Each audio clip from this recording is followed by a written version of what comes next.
so many people are here this morning. They want to hear the bell choir. So we're very excited about that. Thank you. They've been practicing for weeks and weeks, and we're just so excited to hear you this morning. It's going to be perfect either way. Remember my sermon a few weeks ago? Actually, we just thrown out the window. But anyway, I'm sure it'll be wonderful and a joyful noise. So thank you for that. I want to welcome anyone who's here. I'm seeing some faces from Tomales, which is nice, and special guests. So it's great to see everybody this morning. And let's see. There's a lot of announcements. One of the most exciting announcements is that, well, there's trunk or treat. Of course, that's exciting. I thought that was the most exciting announcement. I was going to mention the concert on Saturday, but yes, that's exciting too. But trunk or treat is tonight. We really, really want to get a lot of cars to come out, even if you don't have time to decorate your car. Bring a little candy. The kiddos really like to go around and have a lot of cars to visit. And it's a safe way for them to trick or treat. So that's at 6:30, maybe get there a little bit early. And if you have, just open the trunk of your car, you know. And if you want, you can dress up. You don't have to, but the more cars, the merrier. So I hope you will join. And the kids will start trick-or-treating at 6:30. So thank you, Kathy, right? Is there... No, the kids will start coming, earlier. They always do. But it's no big deal. We're always scrambling at the last minute to get ourselves ready for them, Yeah. But I just have to say to everybody, it is so much fun. I use this old-fashioned word about it. It is a hoot. It is just so much fun to see the kids all dressed up and the different thing. I mean, it's just hysterical. It's fun. Yeah, it's a fun event. So remember back that when you were a kid, if you can remember back how fun it was to have trick-or-treat. So we want to share that experience with other kids and support them in this effort. So I hope you can make it. The other exciting news is that this coming Saturday at 2 p.m. we have our Fall Into Music concert, and we have over 20 performers. We have Diane Strohmeyer will be singing with her sister and with Sue. In a trio, we have the bell choir performing again. There are 3 different pieces. We have, Gary Foster and Kathy Murphy, not to put her on the spot, but she is actually also singing again. And I have the choir director at Westminster Presbyterian Church in Tiburon, where I was ordained, doing a a cappella group for women singing in the Andrew Sister style. So we have a couple of mandolins with Julie Hochstrasser and her friend Sarah. It's just going to be wonderful. So please plan to attend. David and Sarah. David and Sarah. Liz. David. And I can't even name everybody. Let's see. Right, Mel and Brent are singing, and Carl. And Armstrong. Don Armstrong, okay. I was going to say, I didn't know Don White was his sister. Don Armstrong and his friend. Don Armstrong is Catherine Lemieux's husband, and he often performs at open mic, so he's agreed to sing for us. I know I've forgotten people. But we'll leave a few surprises. Bob Heyman will be there again with his handpan. It's going to be great. He's done it. It's really going to be great. So I do hope you come. And if anyone would like to bring cookies, we are looking, we ran out of cookies last time and brownies, so I hope you bakers will be interested in baking a few things for the concert. And you can drop them off. I think the details are in the bulletin. Can we buy them? Do we have to bake them? You can buy them. Okay, yes, all right, yes. deal then. We don't only accept homemade treats. You can bring brownie bites from Costco, whatever you want. We will accept all donations of goods. I want to mention that our per capita dues are due. I don't know if you recall paying those in the past, but it's $35, and as members, we're required to pay them. I just want to tell you what that goes toward. It's almost $20 for the activities of the Presbyterian. They do a lot for our churches. For instance, we've got the Committee on Ministry, which is will be looking over the MIF for your new pastor. The MIF is a fancy word for the description of what you're looking for in your next pastor. Like the Presbyterian supports so many activities of these churches. And so all combined, it's the Presbytery that we're supporting with our per capita. We're supporting the Synod, which is the fancy word for like the legal side of what the Presbytery does. And also for General Assembly, which is the national gathering of churches every 2 years within the PCUSA. So this money goes to good causes. So I hope you'll, in your memo line, write per capita and write a special check for that or include it in your usual contribution. So please keep that in mind. I think Brent has an announcement. Yep.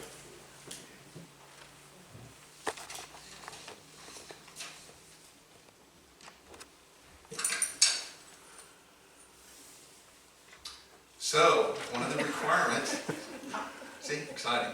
One of the requirements we have with our insurance company is to prepare an evacuation plan in case an emergency comes up. Session decided it would be a good idea to practice how to evacuate from the sanctuary. So, at the end of the service today, we are going to practice evacuating. So this is the plan.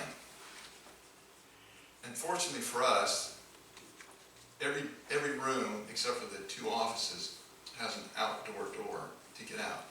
But in the case of the sanctuary, what we're going to do today is the front half of the sanctuary, from approximately Mel and Nan forward, will evacuate out this front side door. And what we'll do is we'll have someone lead you out, and we'll have a couple people act as sweepers. The sweepers are to make sure everyone gets out the door safely. And Jillian will be your coordinator for the back half. So everyone from Jillian back will go through the narthex and out the entry doors to the narthex.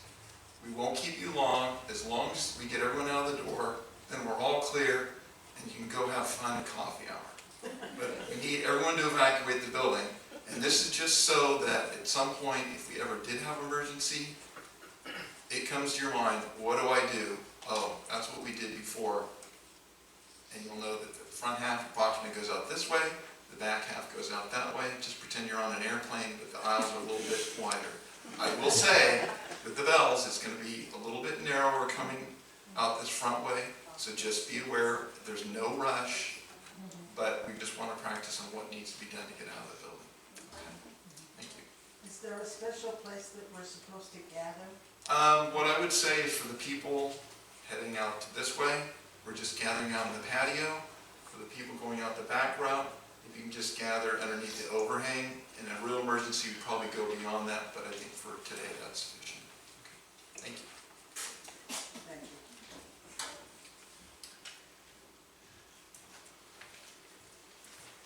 you. Thank you. 3 short additional announcements. One is the pledge packets that include a letter and also your pledge card were in the fellowship hall for you to pick up last week. If you haven't picked yours up yet, I believe they're in the narthex by the bulletins. Oh, you mailed them, that's right. Okay. So if you haven't received your pledge card in the mail yet, it's on its way. And we encourage people to get their pledges in the next few weeks so that we can plan for next year. And prayerfully consider how you'd like to support the church and its ministry prior to filling out your card. And we really encourage everyone to participate, no matter how much. And it's a promise to pay next year to support the activities of the church. So we really appreciate your generosity and your support. Also, I want to mention today is our sensibility collection. So we'll pass it in the basket at, after our sermon. And lastly, I want to mention that the hymn number in your bulletin, our first hymn is 19, and Brent will announce that again, but it's not what's printed in there, which is 309. But the title of the hymn is correct. So apologies for that, but we'll remind you again. So just be aware. Anything else? Well, I hope that dissipated any jitters of Elkhorn might feel. And let us join together in the words of welcome. This is the day that God has made. Let us rejoice and be glad in it.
Please join me in the call to worship.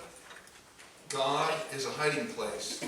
Christ preserves us from trouble. The Spirit surrounds us and keeps us safe. Take refuge in the triune God, to whom we all glory and honor this day. Please join us in singing and standing if you are able. God of great and God of small, hymn number 19. Thank you.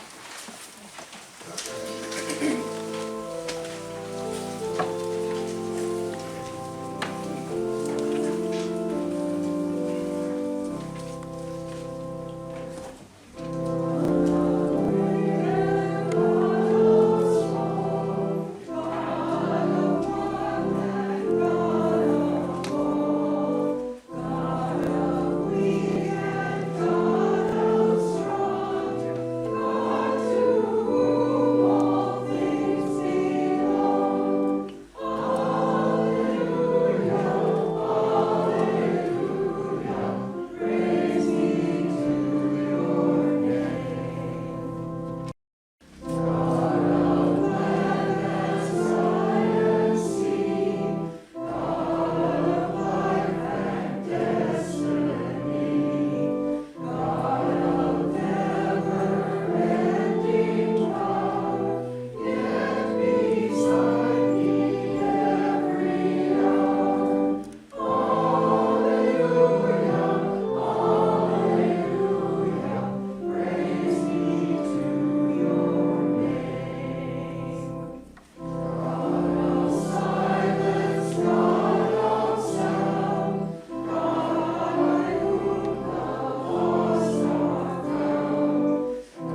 together in acknowledging our need for God's grace. Almighty God, we confess that we cannot see your image in each and every one of our neighbors. We call each other sinners. You call us by our names. We misjudge one another. We underestimate ourselves, and we undervalue creation. Pardon us, Holy One. By your grace, reveal to us your vision for the world, that we may see all people through eyes of care and hearts of compassion. let us reflect for a moment on the need for God's grace in our individual lives.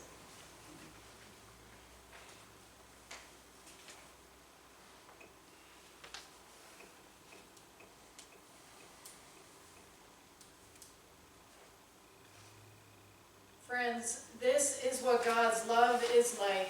You are forgiven before asking. You are saved without condition. You are loved beyond measure. Rejoice in the gospel. In Jesus Christ, we are forgiven.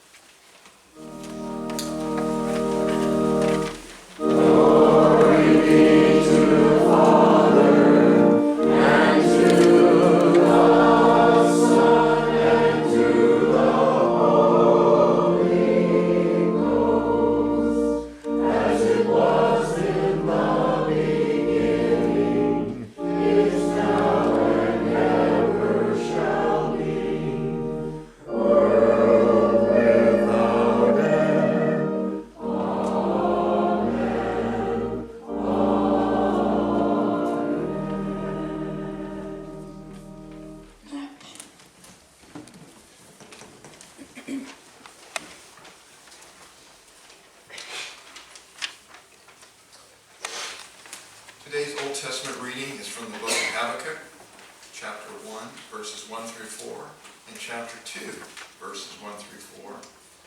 You can find it on page 762 in your pew Bible. The prophecy that Habakkuk the prophet received. How long, Lord, must I call for help? But you do not listen, or cry out to you. Violence, but you do not save. Why do you make me look at injustice? Why do you tolerate wrongdoing? Destruction and violence are before me. There is strife and conflict abounds. Therefore the law is paralyzed, and justice never prevails. The wicked hem in the righteous, so that justice is perverted. I will stand at my watchpost, and station myself on the rampart. I will watch to see what he will say to me, and what he will answer concerning my complaint. Then the Lord answered me and said, write the vision, make it plain on tablets, so that a runner may read it. For there is still a vision for the appointed one. It speaks of the end and does not lie. If it seems to tarry, wait for it. It will surely come. It will not delay. Look at the proud. Their spirit is not right in them, but the righteous live by their faith. This ends the reading.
second scripture reading today is from the book of Luke, chapter 19, verses 1 through 10.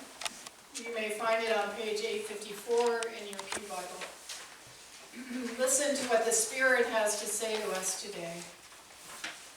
He entered Jericho and was passing through it. A man was there named Zacchaeus. He was a chief tax collector and was rich. He was trying to see who Jesus was, but on account of the crowd he could not, because he was short in stature. So he ran ahead and climbed a sycamore tree to see him, because he was going to pass that way. When Jesus came to the place, he looked up and said to him, "Zacchaeus, hurry and come down, for I must stay at your house today." So he hurried down and was happy to welcome him. All who saw it began to grumble and said, "He has gone to be the guest of the one who is a sinner."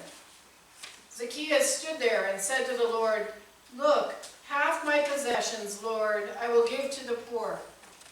And if I have defrauded anyone of anything, I will pay back 4 times as much." Then Jesus said to him, "Today salvation has come to this house, because he too is a son of Abraham. For the Son of Man came to seek out and to save the lost." This is the word of God. Thanks be to God. When I was young, I loved to climb trees. We had a very tall pine tree in our yard that I particularly liked to climb because that old tree seemed to reach up for the sky. It had that pine tree smell like the sap of a Christmas tree. The branches were low enough that I could make my way into the tree and sturdy enough to stand on as I made my way up to the next row of branches. I would climb up the tree as far as I could go, trying to beat my brother George, who was able to go even further. At some point, I had to stop, for the branches were just too hard to reach. But the whole experience of climbing as high as I could was completely exhilarating. It brought me great joy. I was not the only one who loved to climb trees growing up in our family. When my brother Mark was about 5 years old, he was climbing the maple tree just outside the kitchen window. He was wearing his red jacket, which was partially zipped up. Somehow, the jacket got caught on one of the branches, and my brother was stuck hanging as his face started to turn blue. Fortunately, my oldest brother Rick was right there and ran to get my mother. She ran to save him and extricated him from that tree. How is it that God saves us when we are hanging by a thread? What role does joy play in salvation? The story of Zacchaeus is found only in the book of Luke. The character of Zacchaeus may be well known to you from Sunday school. There was a catchy little song about Zacchaeus that you might recall that emphasized the shortness of the man's height. But that is not really the point of the story. The more important part of the story is that Zacchaeus is rich and was also despised, since he made his money as the chief tax collector.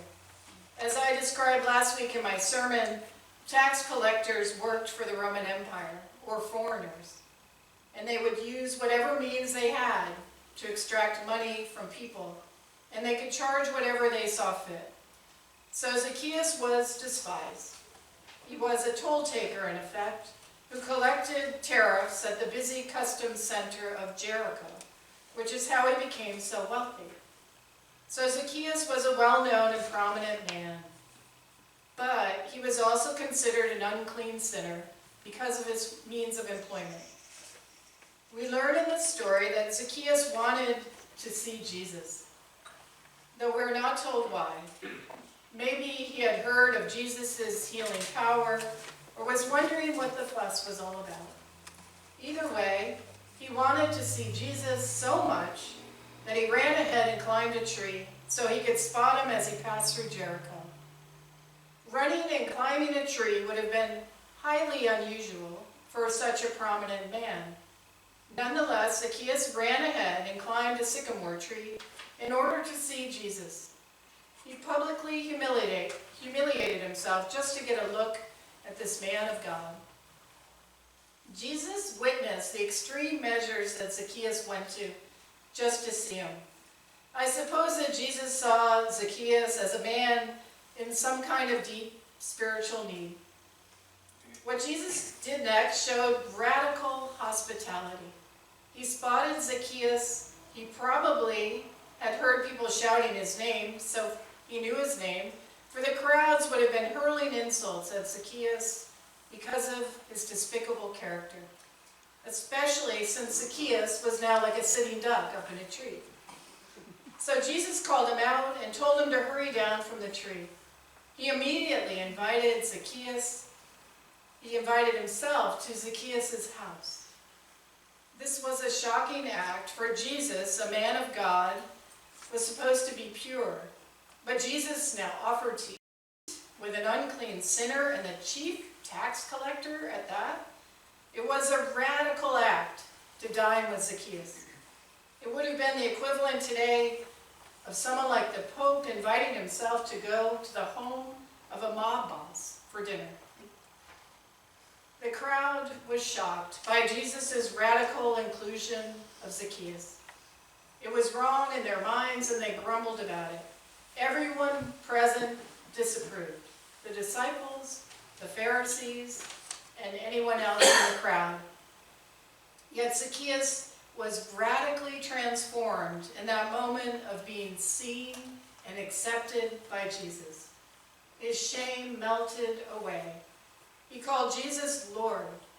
His disposition toward those he oppressed completely changed in that moment. He vowed to give half of his possessions to help those who were poor, a move that far exceeded the expectations for almsgiving at the time, which is an important theme in the book of Luke. It was as if Zacchaeus had a total change of heart.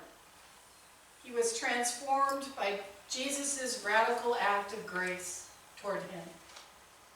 Then Zacchaeus made it clear that he would generously give back 4 times more than he took from anyone if he had defrauded them. This exceeded even the requirements of the book of Numbers and Leviticus in the Old Testament to return 20% more if one had wronged somebody or defrauded someone. It was as if Zacchaeus was a completely new man, or a new creation. Jesus declared that Zacchaeus and his whole household was saved. Jesus declared him a son of Abraham too, or a child of God, much to the shock of the crowd, who still despised him. Zacchaeus, the wealthy tax collector, was brought back into the fold, back into community. He was lost, and now he was found. Jesus' mission to seek and save was fulfilled in that moment through his encounter with Zacchaeus. Even though Zacchaeus was considered unclean by first-century standards, Jesus defied the standards of the day to enter Zacchaeus' house. His actions did not defile Jesus. Instead, they made Zacchaeus clean. Writer Philip Yancey described Jesus' actions this way. In word and deed, Jesus proclaimed an entirely new gospel of grace. To get clean, a person did not have to journey to Jerusalem, offer sacrifices, and undergo purification rituals. All a person had to do was follow Jesus. In short, Jesus moved the emphasis from God's holiness, which was exclusive, to God's mercy, which was inclusive. Instead of the messages, no desirables allowed, Jesus proclaimed, in God's kingdom, there are no undesirables. Yancey concluded. Writing about this passage, Lutheran pastor David Lewis said, notice that there is both intentionality and urgency in Jesus' summons. From the onset in Luke's gospel and throughout its narrative, Jesus sides with those on the margins, those considered down and out, and those not accounted for as much in the eyes of the world. Yet by seeing him, calling him, staying with him, and blessing him, Jesus declares for all to hear that this one, even this chief tax collector, is a child of Abraham and a child of God. Jesus is again at work seeking out those who are lost, whether by their own actions or those around them, in order to find, save, and restore them, he said. He continued, or perhaps Zacchaeus simply represents the chief attribute of all disciples, a desire to see Jesus and a corresponding joy in his presence. It embodies the promise that anyone who desires to see Jesus will. More than that, anyone who desires to see Jesus will, in turn, be seen by Jesus, and in this way have their joy made complete. If you can imagine reading the Zacchaeus story along any of these lines, David Luce said, then we might ask, who among us, both in our congregation and outside, are those who have been left on the margin, who have been ruled out of bounds, who might surprise us by their generosity and their faith, and who just might want to see Jesus, but have been kept at bay? If we are willing to ask and dare answer such questions, we might see both Zacchaeus and Jesus in a whole new light, the Lutheran pastor said. I would add that we might even surprise ourselves by our own generosity and faith as we prayerfully consider how much to give to this church next year to reach others who may be lost and to share what we have to do God's work in the world. The last time I climbed a tree, believe it or not, was just 2 weeks ago, when I was at my women's retreat at Ghost Ranch, New Mexico. I wasn't planning on climbing a tree. I really don't know what got into me. But it was a beautiful fall day, and the leaves of the large cottonwood trees were ablaze in yellow, their black trunks standing out in contrast. I saw some yellowish-green fruit lying on the ground below a small apple tree away in the distance. I walked across the yard toward the little tree and craned my neck to see.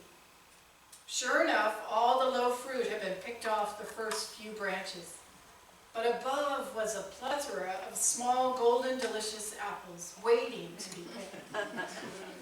I remembered the trick of my youth by shaking the branches of the apple tree in our yard to get the apples to fall. But I couldn't reach the higher branches where all the juicy apples were waiting. So I climbed the first branch, then I shimmied myself up higher, just enough to shake a few branches. Clunk, clunk, went the apples with a thud. I was filled with joy as the memories of my youth flooded back to me. Climbing that tree reminded me of the joy of believing in Jesus, just like the first time when I spoke to Jesus as a little girl, praying at the side of my bed before I went to sleep. The green, juicy apples await us all. If we are persistent enough to shake the branches a bit, or climb high enough to see what is above. A few years ago at my home church, Westminster Presbyterian Church, where I was ordained, they offered a chance to do a guided imagery meditation. We were asked to lie on the ground or sit on the floor, wherever we felt most comfortable, as we listened to special music. We did it over Zoom. This was during COVID, so we were all in the comfort of our own homes.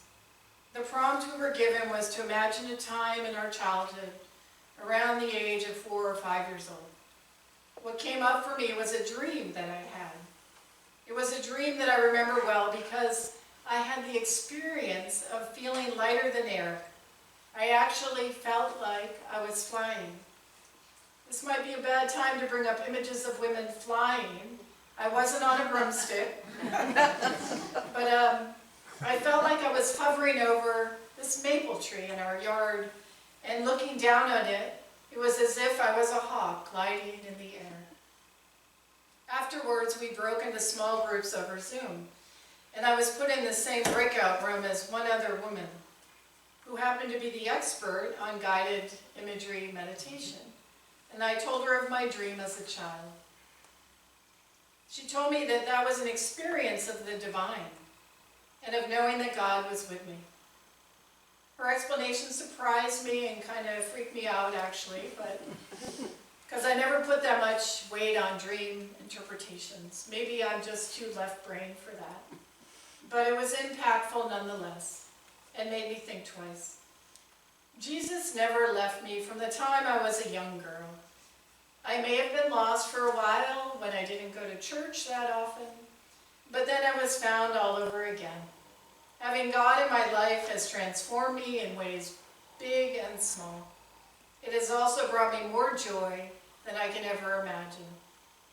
So maybe this week, you can just take some time and convene with God in a place outdoors. You don't have to climb a tree. Just find a quiet moment outside. You might just be surprised by what you find, or who finds you. Amen. Amen.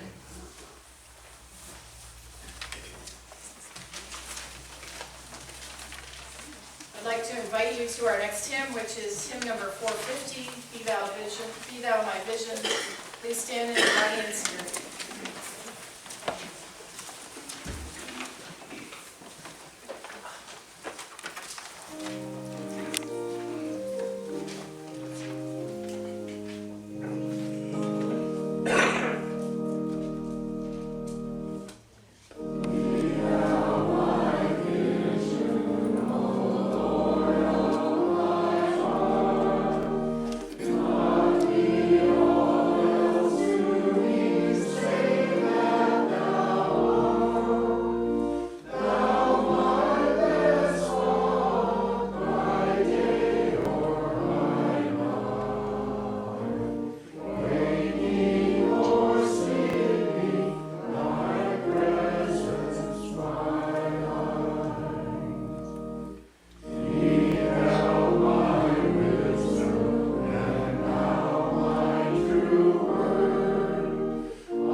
Before we pray this morning, I'd like to ask if you have any prayers you'd like to add to our community prayer. Yes, Diane. I would like to thank everyone who prayed for me, and I felt surrounded by your prayers, and so I thank you again very, very much. It helped. Good. We're so glad your surgery was a success and that you're back with us today. Yes, so prayers of thanksgiving for everyone's support and prayers. Yes, Ingrid. I'd like to say a prayer for Jillian and Gary. They're leaving next week to see their son, which also is my grandson, in Denver, Colorado. I wish him a safe journey. Yes, prayers for a safe journey to Denver, yeah, to visit family.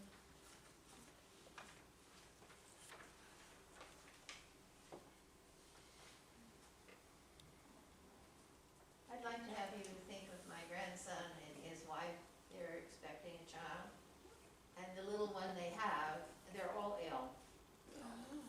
And it's just, they've moved and they got a lot of things going.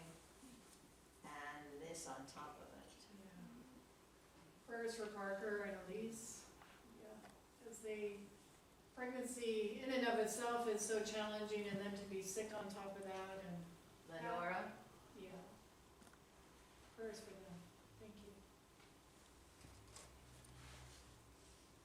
All right, yes, Diane, I'm sorry again. that's I okay, need there's to no add- limit, I'm praying. I need to add that Lou and I celebrated our 61st wedding anniversary. When was that? Yesterday. Yesterday, happy anniversary, that's great, thank you for sharing that with us. Yeah. Then I can add that Spud and I celebrated our 36th anniversary. oh,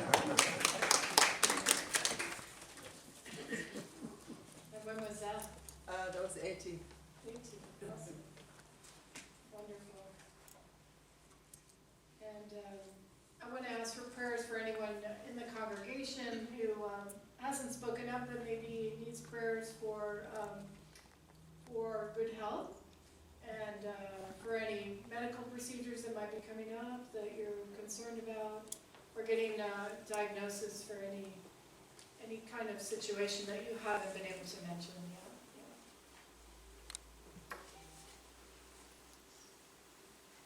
All right, let us join together. I have one more, Oh, sure. but Judy. it's not, they're not from this area. A friend of my daughter's that I know, she lost her husband last week in a tragic fall at the gorge, and they just had their 1-year anniversary. He was out hiking and he got lost, and he misstepped and fell 80 feet to his death. So that's for Amber. Amber, And her husband's name is Nick. it's so tragic. So sorry, yeah.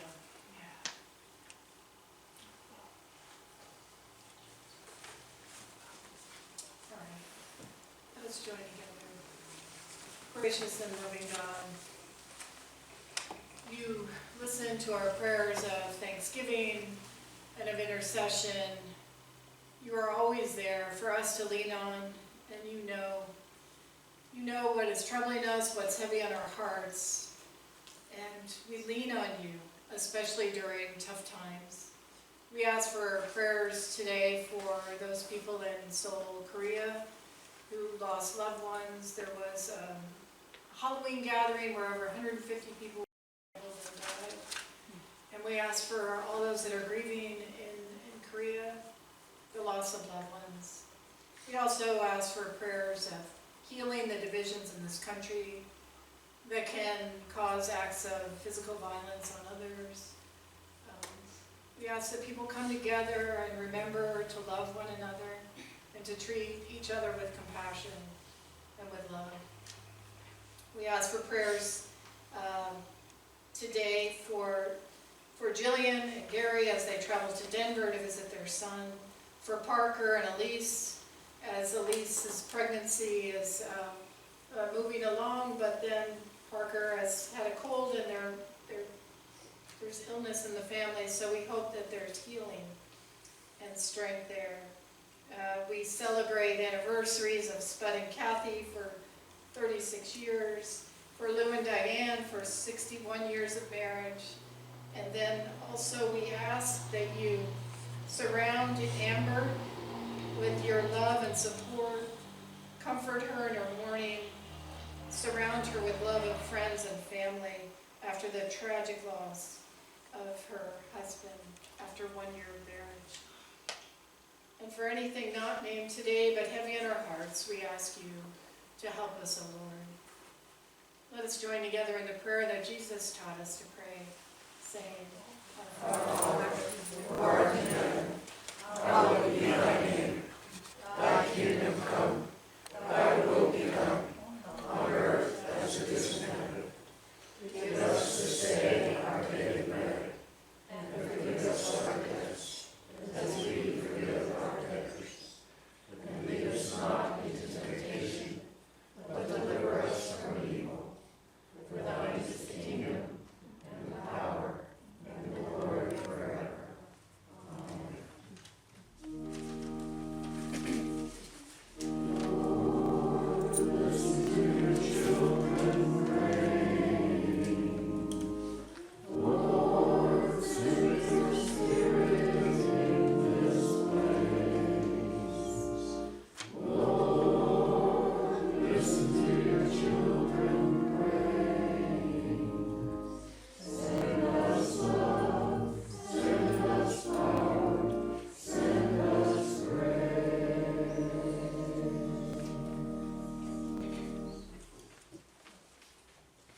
sensibility offering.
Let us join together in dedicating these gifts as printed in your bulletin.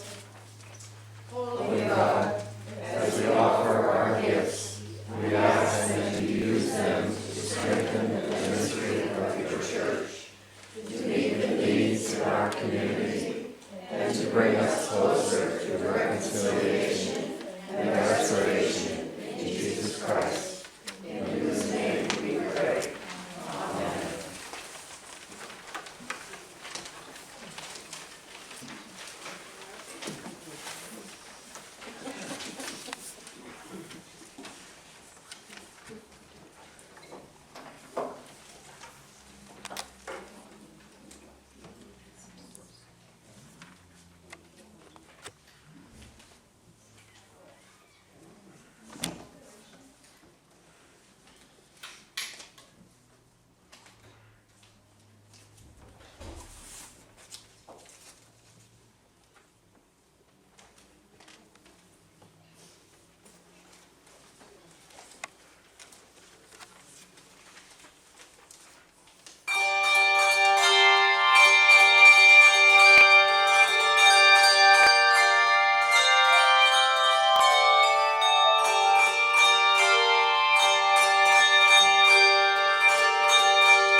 benediction that we are doing the evacuation practice right after, so please stay in the sanctuary. And now, life is short and we do not have much time to gladden the hearts of those who make the journey with us. So be swift to love and make haste to be kind. And remember always that the love of God, the grace of our brother Christ, and the sustaining breath of the Holy Spirit are with you now and forevermore. And wherever you go, go in peace.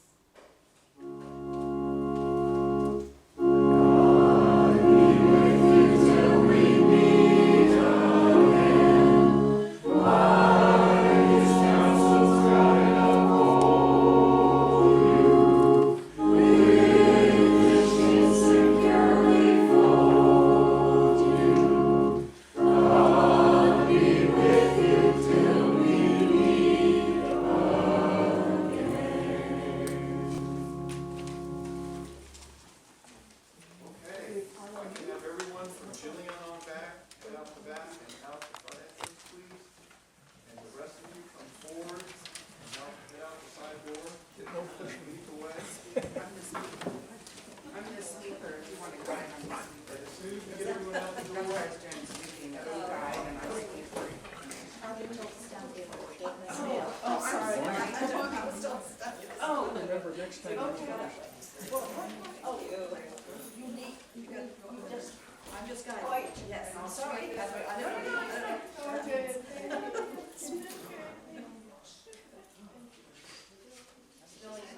Keep going. Okay.